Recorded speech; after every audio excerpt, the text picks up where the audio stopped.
Bismillahirrahmanirrahim. Assalamu alaikum. I welcome you all in our today's session. Today we are going to talk about job design, ergonomics, and stress management. And that would conclude our coursework today.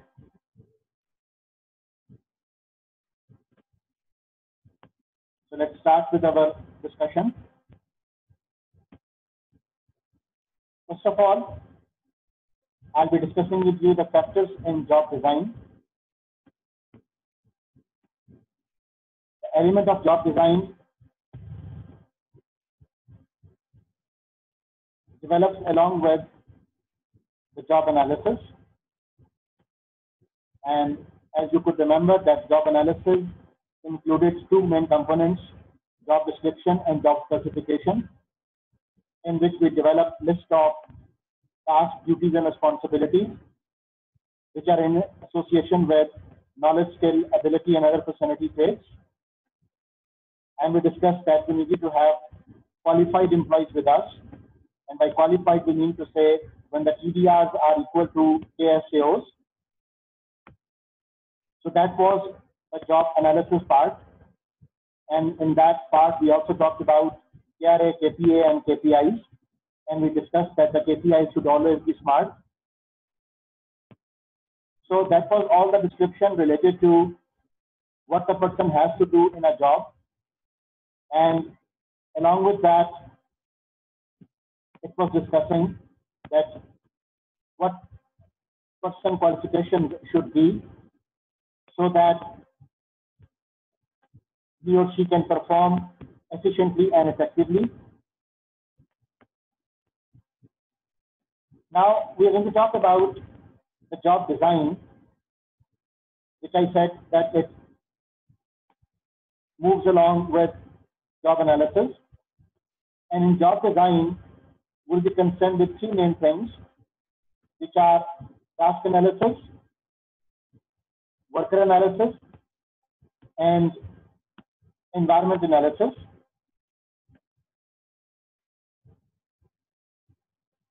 In task analysis, we'll be talking about how tasks fit together to form a job.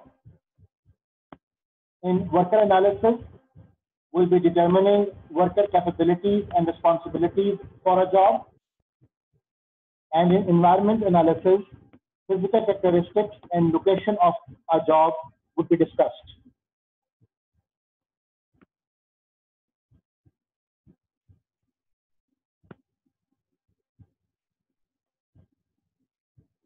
Now let's start with the details of these three things. First of all, let's talk about the task analysis.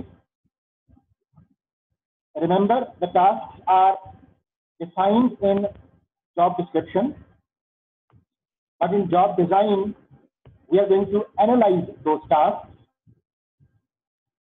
So the first aspect in task analysis is the description of tasks to be performed.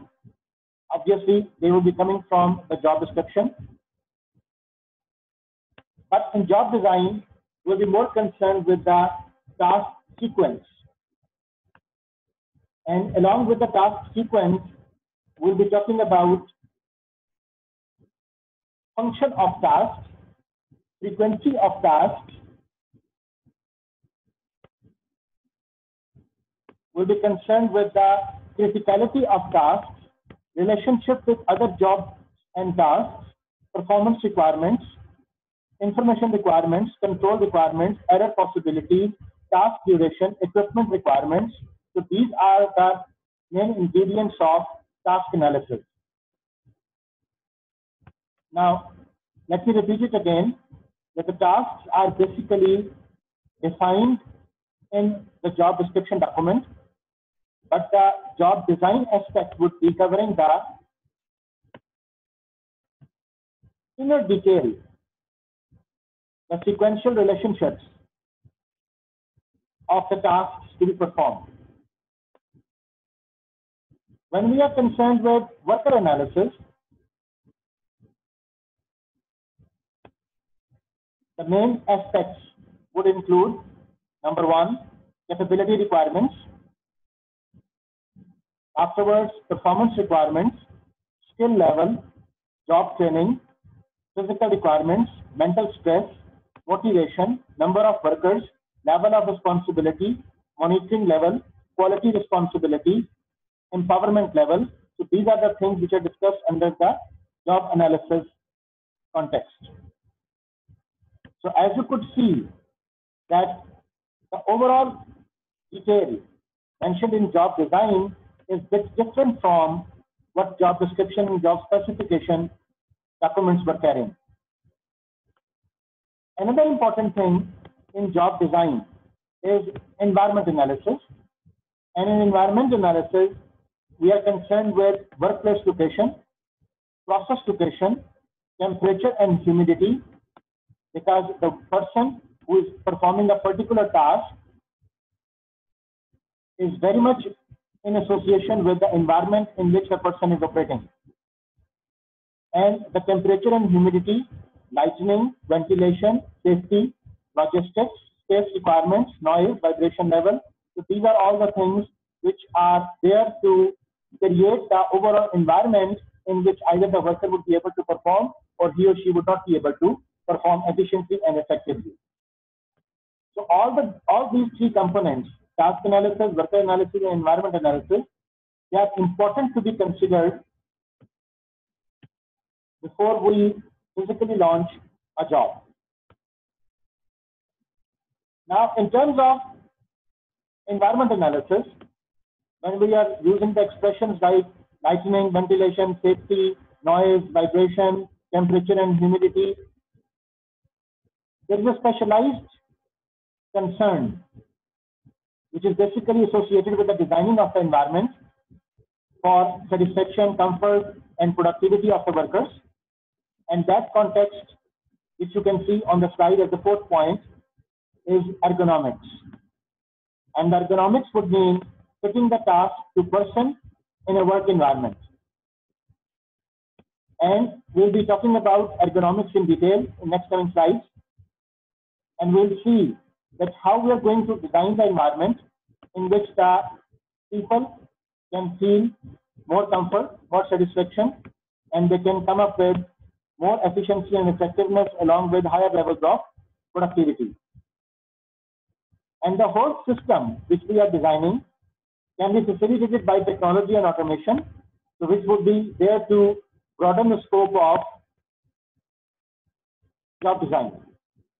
So the technology and automation would be there to facilitate the humans to come up with more precision and accuracy, to increase the level of outcome, to improve the quality,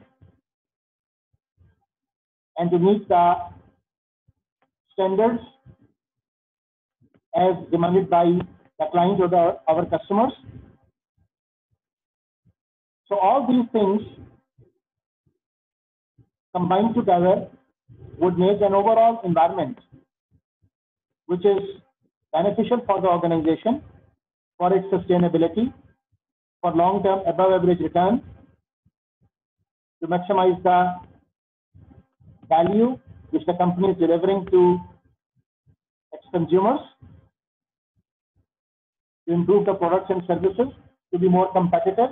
So there can be so many benefits, so many advantages of incorporating the details, the appropriate details of all these things in the organization. Now, let's start from our discussion related to ergonomics. Ergonomics is a combination of two expressions, ergo and nomos. The ergo would mean work and effort, and nomos would mean law. So combined, we call it ergonomics, which would be definitely related with the work effort laws, the man-machine relationship, the human factor re-engineering concept. So the definition of ergonomics can be the systematic application of knowledge that the psychological, physical, and social attributes of human beings in the design and use of all things which affect a person's working conditions, which would include equipment and machinery, the working environment and layout, the job itself, the training, and the organization of work. So these are all the things which are the major components of ergonomical designs of the work environment. Now, when we talk about building block of ergonomics, we can come up with an idea of house of ergonomics, and the main pillars of that house would include anthropometry, biomechanical aspects, physiological aspects, and obviously industrial psychology and industrial physiology as well. Now, let's talk about different pillars of ergonomic knowledge. As we have mentioned, the first one is anthropometry. That would mean the study of human body measurements. The uses of anthropometry include the creation of ergonomic furniture designs and the examination and comparison of populations. When we are concerned with biomechanical aspects, so that would include engineering principles applied to machines, the use of engineering principles and techniques to solve medical problems, for example, in the design of artificial limbs or in organ replacement, and the rest of the aspects in which we are talking about physiology and industrial physiology will be concerned with the movements, the body movements, the ability to walk, talk, stand, bend, the basic use of 5 senses, the basic body movements through which we can perform our job efficiently and effectively. So these all combined together will be part of the house of ergonomics. Now, there are certain objectives of ergonomics. When we discuss it in detail, there are certain approaches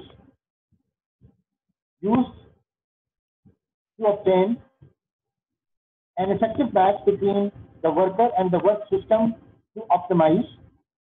Number one, work efficiency, which would include productivity improvement, work quality improvement, absenteeism reduction.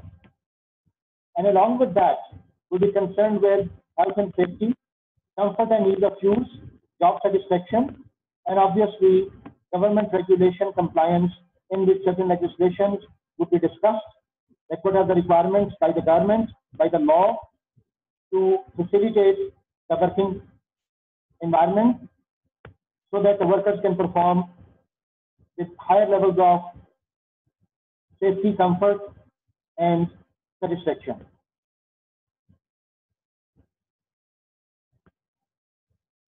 Now, there are certain objectives of ergonomics, and ergonomical aspect would evolve from the interaction between the human and the machine. And that interaction part in the overall work environment would be designed in a way to improve the, again, the concerns we have are productivity, satisfaction, and comfort of the workers. So we can say that ergonomics is also human-machine interaction. Now, the fundamental goals of ergonomics are taken up as 3. Number 1 is tolerable, number 2 is acceptable, and number 3 is optimal. So the steps to attain in working conditions using ergonomics approach are mentioned. And now we'll be talking about their detail. For example, when we are concerned with tolerable working conditions, that would mean that the working conditions that are not hazardous to human health. When we say acceptable working conditions, that would mean that working conditions upon which the people voluntarily involved in sociological, technological, and organizational circumstances. And when we say optimal working conditions, so that would be linked with working conditions in design and well adapted to human characteristics and capabilities.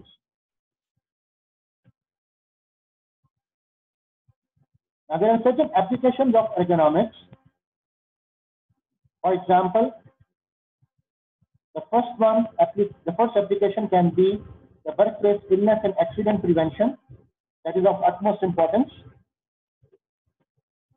The second application can be maximizing job performance and efficiency. Then we can talk about information design, consumer product design, light, noise, and likewise,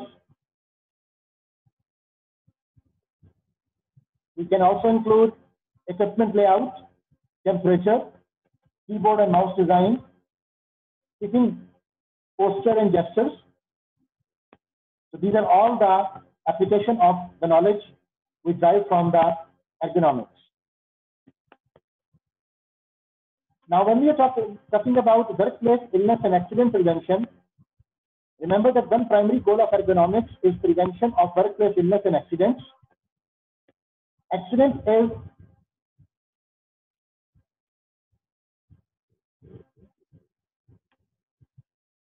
basically of three types.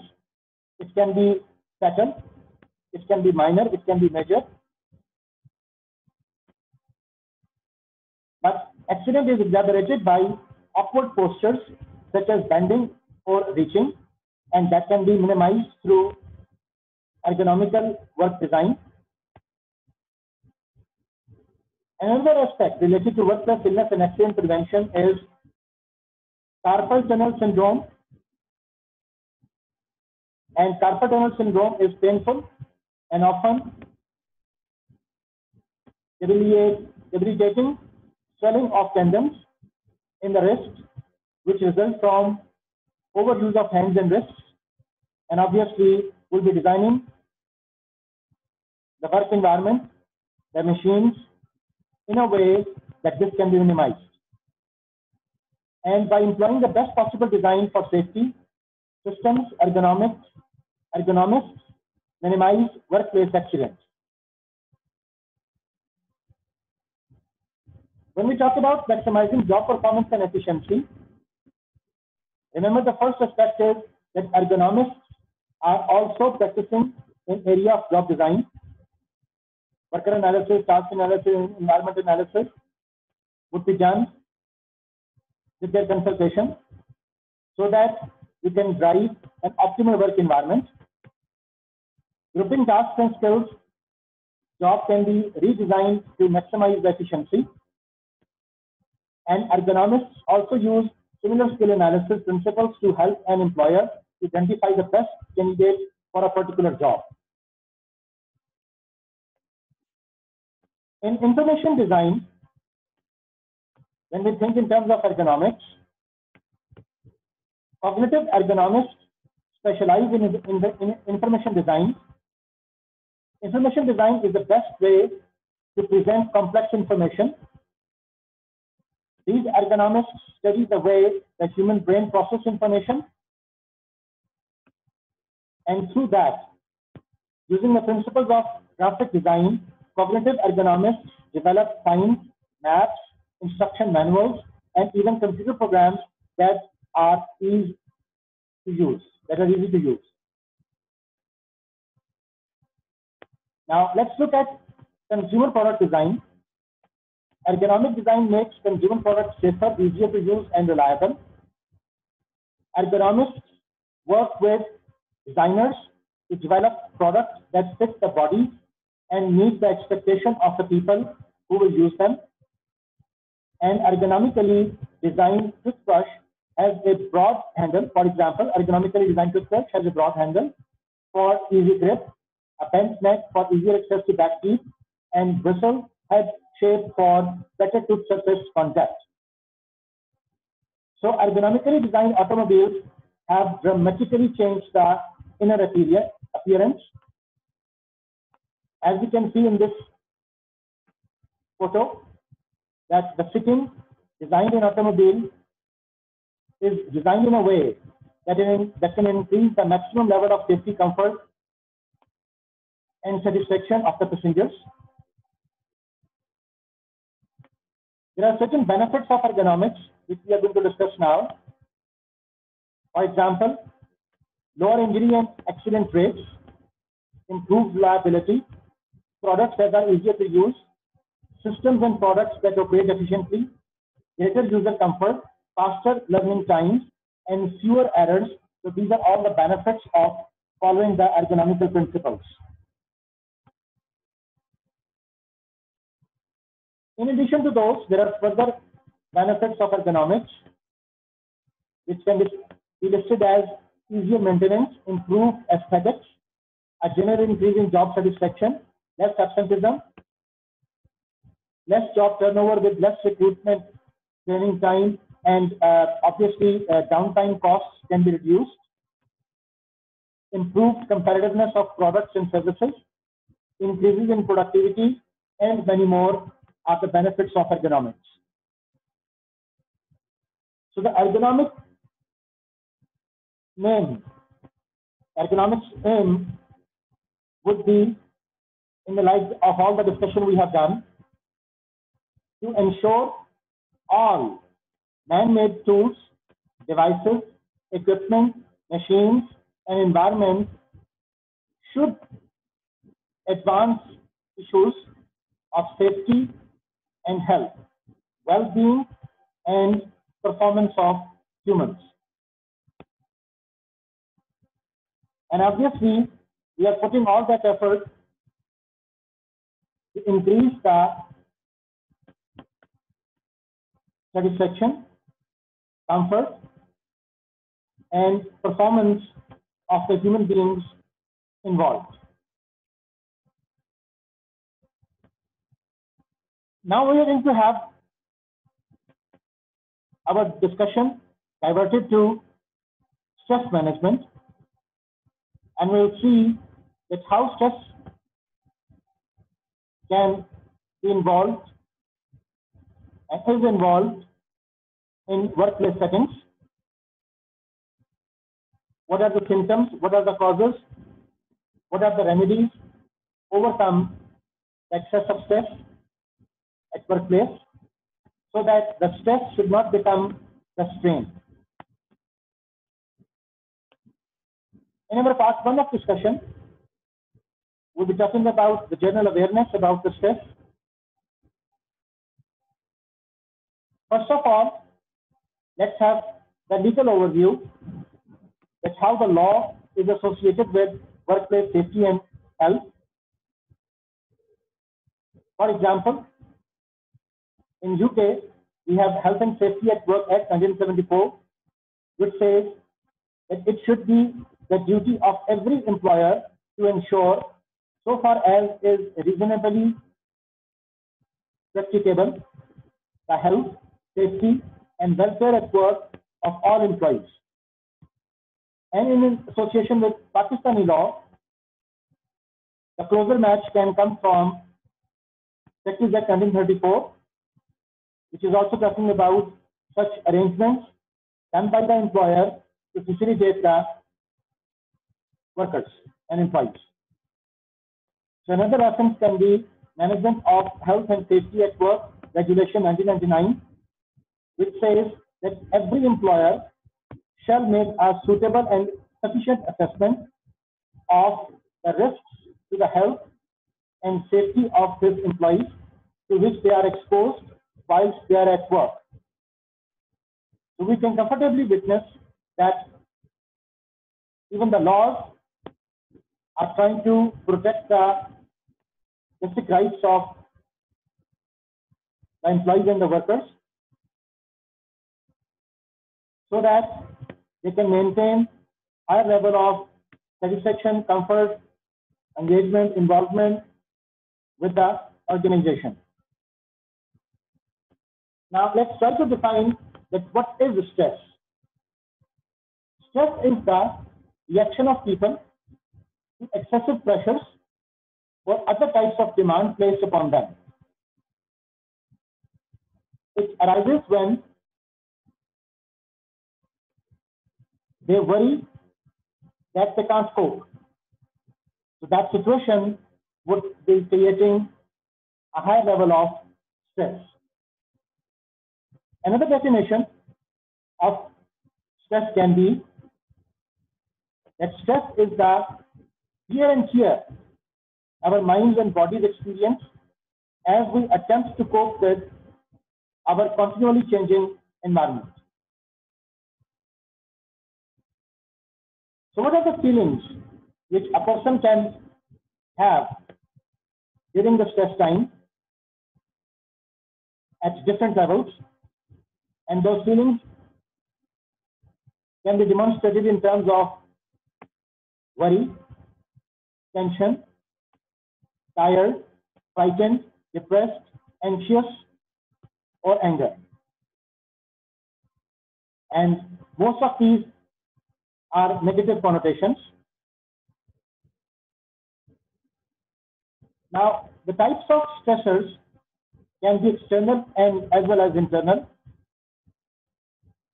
When we talk about external stressors, that may include physical environment in which you are operating, and that physical environment would obviously be the structural detail, the lighting level, the noise level, the humidity and temperature over there. So many aspects of external physical environment are acting as external stressors. Then there can be social interaction, that who are the people you are dealing with, how much cooperation you are having from them, are they more aggressive, what is the level of trust with them. Then organizational support, in which we calculate a factor known as perceived organizational support, POS. So the lack of organizational support would also cause stress. Then the major life events, daily hassles, we'll be discussing all these points in next coming slides. These are all the external stressors. As we have discussed that when we talk about physical environment, it would include noise, bright lights or dim lights, heat, confined spaces, and many other such things. When we talk about social interaction, it may include rudeness, bossiness, aggressiveness by others, bullying. When we talk about organizational aspects, so rules, regulations, red tapeism, deadlines, these are all the things which are causing stress. When we talk about major life events, it may include birth of the son or daughter, death of some near and dear, lost job, promotion, marital status change. So these are all the major life events which everybody would witness one day, in one way or the other, and they would cause obviously stress. The daily hassles might include commuting, misplaced keys, mechanical breakdowns, and so many other things as well. Now let's talk about internal stressors. The internal stressors would include lifestyle choices, negative self-talk, mind traps, personality traits, along with many other obviously. Now, when we talk about lifestyle choices, our consumption of caffeine, lack of sleep, overloaded schedule, these are all the components, along with many others, which can be acting like the lifestyle choices in our internal stressors. Negative self-talk might include pessimistic thinking, self-criticism, overanalyzing, and these are all the things which basically exhaust our energies. Along with that, when we discuss mind traps, it would include unrealistic expectations, taking things personally, or nothing thinking, exaggeration, rigid thinking, lack of flexibility, adaptability, lack of change orientation. So these are all the things which are the mind traps which basically hinder in our psychological comfort levels. And obviously, when you are not psychologically comfortable, it would have its direct impact on your physiological discomfort as well. And along with that, there are certain personality traits as well, which are the internal stressors, which may include perfectionists, workaholics. So any extreme in the personality would cause internal stress. Now, the types of, if you talk about types of stresses, we can think of two major groups. One are the negative stress aspects, and others are positive stress scenarios. In terms of negative stress, it is a contributory factor in minor conditions such as headaches, digestive problems, skin complaints, insomnia, and ulcers. An excessive, prolonged, unrelieved stress can have a harmful effect on mental, physical, and spiritual health as well. So we must be very careful that what are the triggers in our life, either internal or external, and how can we respond to those triggers. Either our responses are reactionary or we are more proactive in our nature. Are we risk takers or risk averse? Have we planned for our life, or life has just got plans for us? So we should be very much careful and watchful and vigilant in our concerns that negative stress can cause obvious damages to our psychology and physiology. When we talk about positive stress, the stress can also have positive effects. For example, spurring motivation and awareness, providing the stimulation to cope with challenging situations. The stress also provides the sense of urgency and alertness needed for survival when confronting threatening situations. So we should be ready to face the challenges of life, and we should be conserving our energy so that we can direct ourselves towards the right direction when and where needed. Now, thinking in terms of an individual, remember that everyone is different with unique perceptions of and reactions to events. No two people can have the same taste, no two people can have the same perception, and no two people can always have the same reaction to the exposure of their lives. So there is no single level of stress that is optimal for all people. Some are more sensitive owing to experiences in childhood, the influence of teachers, parents, and religion, etc. And most of the stress we experience is self-generated. How we perceive life, whether an event makes us feel threatened or stimulated, encouraged or discouraged, happy or sad, depends to a large extent on how we perceive ourselves. So that concludes our first session. Please hurry up to join the next one.